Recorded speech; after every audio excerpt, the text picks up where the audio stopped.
Welcome to పీటీటీవీ. ప్రస్తుతానికి మనం విజయవాడ మధుర నగరి ఏరియాలోనే అయితే ఉన్నాము. ఇక్కడ చూసుకున్నట్లయితే కనుక గత వైసీపీ ప్రభుత్వంలో ఏదైతే డోర్ డెలివరీ వెహికల్స్ ఏవైతే ఉన్నాయో వాటి నుంచి కూడా నిత్యావసర వస్తువులు అయితే ఇక్కడ ఉన్న వరద బాధితులకు అయితే అందించడం జరుగుతుంది. ఇక్కడున్న ఇలా వెహికల్స్ యొక్క డ్రైవర్స్ గురించి మాట్లాడతాం. వీళ్ళు ఎలా వరద బాధితులకి నిత్యావసరం అందిస్తున్నారు అనేది ఒకసారి వారి మాటల్లోనే తెలుసుకుందాం. ఎప్పుడు వచ్చారు ఇక్కడికి మీరు? మేము నిన్న 4 గంటలకు వచ్చినాం. 4 గంటలకు వచ్చారు. తెల్లవారుజామున 4 గంటలకు వచ్చారు. సాయంత్రం 4 గంటలు. నిన్న సాయంత్రం 4 గంటలకు వచ్చారు. ఏంటి మీకు ఎలా సరఫరా చేయమన్నారు? ఏంటి ఎలాగా?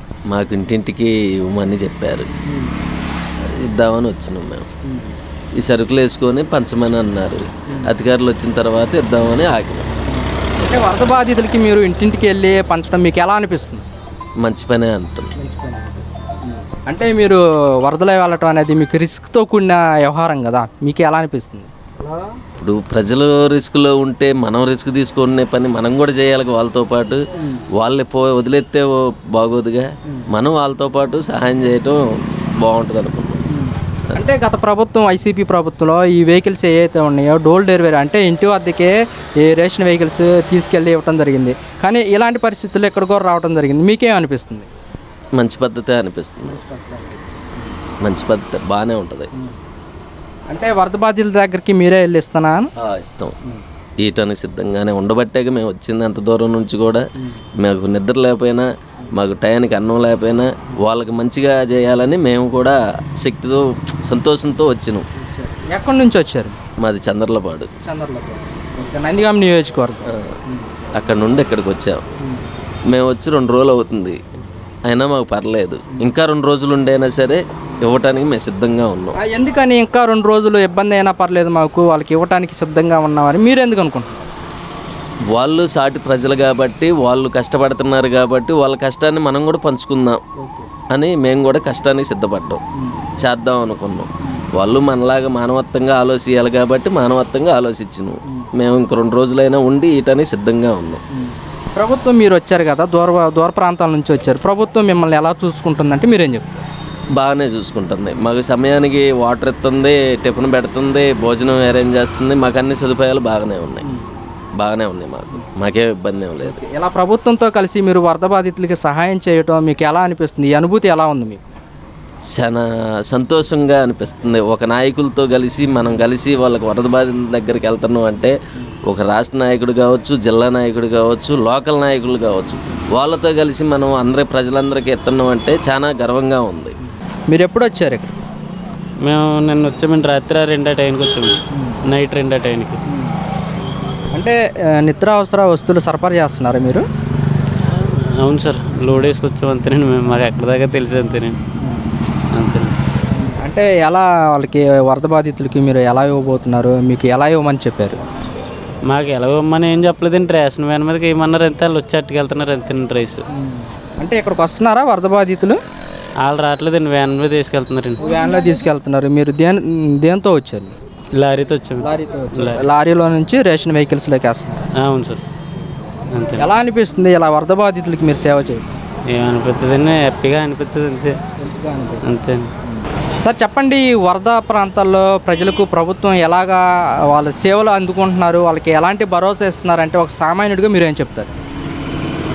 ఒక నాయకుడిగా చంద్రబాబు గారు మమ్మల్ని అందరిని పిలిచి పలానా కాడ ఇట్లా ప్రజలు దెబ్బతింటున్నారు అని ఆయన ఒక నిద్రపోకోకుండా 74 సంవత్సరాల వ్యక్తి ఆయన అంత కష్టపడుతుండో మేము కూడా ఆయనతో పాటు మా వంతుగా సహాయం చేద్దామని చెప్పేసి ఆయనతో పాటు మేము తిరిగి చేద్దామని చెప్పేసి అందరితో కలిసి తిరుగుదామని చెప్పేసి మేము వచ్చేసినాం.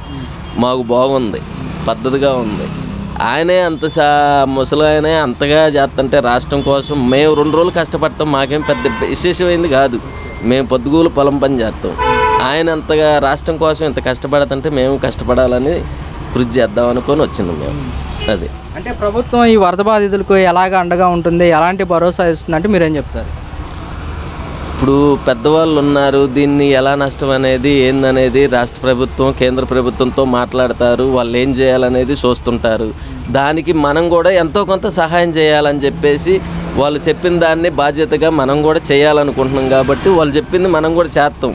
వాళ్ళు పలాంది చేయండి అని చెప్పారనుకో పెద్దవాళ్ళు, అధికారులు ఉన్నారు, పలాంది ఇలా చేద్దామంటే వాళ్ళతో పాటు మేము చేయటానికి సిద్ధపడి మేము అన్నీ చేద్దాం అనుకుంటున్నాం. ఇంకంతకంటే చేసేదేముంది, బాగానే ఉంటుంది. చంద్రబాబు అంటేనే ఒక వ్యక్తి కాదు, ఆయన ఒక వ్యవస్థ. జనం నిద్రపోతేనే ఆయన నిద్రపోతాడు, జనం మెలకుగుంటే ఆయన మెలకుగుంటాడు. జనానికి కష్టం వస్తే ఆయన కళ్ళు ఎరిపెక్కుతాయి, ప్రపంచం పెద్దదైద్ది. అలాంటి మనిషి ఆయన, మంచి వ్యక్తి, మంచి నాయకుడు. అటువంటి వ్యక్తిని పోయినసారి కోల్పోయాను, ఇప్పుడు మళ్ళీ తిరిగి ప్రజలు తీసుకొచ్చుకున్నారు. కానీ ఆయన ఏదైతే చేయాలనుకుంటో ప్రజల కోసం కష్టపడే మనిషి. అంత వయసు వచ్చినా కానీ ప్రజలని కలవరిచ్చే మనిషి ఆయన. బాగా చేస్తారు. ఇప్పుడు రేపు రాజధాని కూడా అనుకున్న టయానికి పూర్తి చేస్తారు. రేపు విజయవాడలో కూడా మళ్ళీ హైదరాబాద్ని ఎట్టజైతే చేసిండో విజయవాడను కూడా అదే చేస్తారు, రాజధానిని కూడా అదే ప్రకారంగా చేస్తారు. పేదలందరికీ న్యాయం చేస్తాడు, చేసే మనిషి. అలాంటి మనిషిని పోయినసారి పోదెంకున్నాం, ఇప్పుడు మళ్ళీ తిరిగి ప్రజలు తెలుసుకున్నారు, తీసుకొచ్చుకున్నారు. మంచి న్యాయం చేస్తారు ఆయన, చేసే మనిషి. ఓకే సార్, ఈ వరద ప్రాంతాల్లో కూడా ప్రజలు చెప్తున్న మాట ఏంటంటే ఇలాంటి పరిస్థితుల్లో వాలంటీర్ వ్యవస్థ కనుక ఉంటే మాకు కొంచెం హెల్ప్గా ఉండేది అని చెప్పేసి కూడా ప్రజలు అంటున్నమాట. దీన్ని మీరు ఏ విధంగా భావిస్తారు? వాలంటరీ అంటే మనిషికి సహాయం చేసుకున్నా అది కూడా పద్ధతే. వాలంటరీ అని చేయాల్సినంత అవసరం అయితే లేదు. నువ్వు పోతున్నావు అనుకో దారిన, అన్నా కొంచెం ఇది అన్నా అంటే అది కూడా నువ్వు సహాయం చేస్తే నువ్వు వాలంటరీ అనుకోవచ్చు. వాలంటరీ అనేది అది ఒక గుర్తింపు కోసం పెట్టిందిలే, కానీ ఒక మనిషికి కష్టపడుతుందిలే అని చెప్పేసి చూసుకుంటూ పోయేది కాదు. నువ్వు దారిని వెళ్తున్నావు, ఏదైనా సహాయం అడిగాను అనుకో, నువ్వు వాలంటరీవే. ఆ వాలంటరీ రావాలి, ఆయనే చేయాలనేది ఏమి లేదు. మనిషిగా ఎవరివైనా మానవత్వంగా ఉండేవాళ్ళు ఎవరివైనా చేయొచ్చు, తప్పులేదు దాంట్లో. ఆయన వాలంటరీ రావాలి, నేనే చేయాలి అని ఆయన ఆడెక్కి కూర్చోవటం కరెక్ట్ కాదు. అసలు నేను ఒప్పుకోను దానికి. అది ఇప్పుడు వాలంటీర్లు మొత్తం ఆగిపోయారు, ఇవాళ నడవట్లేదా? నడుస్తుందిగా. అది అన్నిటికీ బాగానే ఉంటుంది. వాలంటరీ రావాలనేది మాత్రం కరెక్ట్ కాదు. ఆయన లేకపోయినా నడిసిద్ది వ్యవస్థ, బాగానే ఉంటుంది. మీరు ఎప్పుడు వచ్చారు ఇక్కడ? మేము నిన్న వచ్చామండి, రాత్రి 2 టైంకి వచ్చాము, నైట్ 2 టైంకి. అంటే నిత్యావసర వస్తువులు సరఫరా చేస్తున్నారా మీరు? అవును సార్, లోడ్ వేసుకొచ్చాం అంతేనండి. మేము మాకు ఎక్కడ దాకా తెలుసు అంతేనండి. అంతేనండి. అంటే ఎలా వాళ్ళకి వరద బాధితులకి మీరు ఎలా ఇవ్వబోతున్నారు, మీకు ఎలా ఇవ్వమని చెప్పారు? మాకు ఎలా ఇవ్వమని ఏం చెప్పలేదండి, రేషన్ వ్యాన్ మీదకి ఏమన్నారు అంతే, వాళ్ళు వచ్చి అట్టుకెళ్తున్నారు అంతేనండి రైస్. అంటే ఇక్కడికి వస్తున్నారా వరద బాధితులు? వాళ్ళు రావట్లేదండి, వ్యాన్ మీద తీసుకెళ్తున్నారండి. వ్యాన్లో తీసుకెళ్తున్నారు. మీరు దేంతో వచ్చారు? లారీతో వచ్చాము. లారీలో నుంచి రేషన్ వెహికల్స్లోకి వేస్తున్నారు. అవును సార్, అంతే. ఎలా అనిపిస్తుంది ఇలా వరద బాధితులకి మీరు సేవ చేయండి? ఏమనిపిస్తుందండి, హ్యాపీగా అనిపిస్తుంది అంతే. అంతే సార్ చెప్పండి, ఈ వరద ప్రాంతాల్లో ప్రజలకు ప్రభుత్వం ఎలాగా వాళ్ళ సేవలు అందుకుంటున్నారు, వాళ్ళకి ఎలాంటి భరోసా ఇస్తున్నారంటే ఒక సామాన్యుడిగా మీరు ఏం చెప్తారు?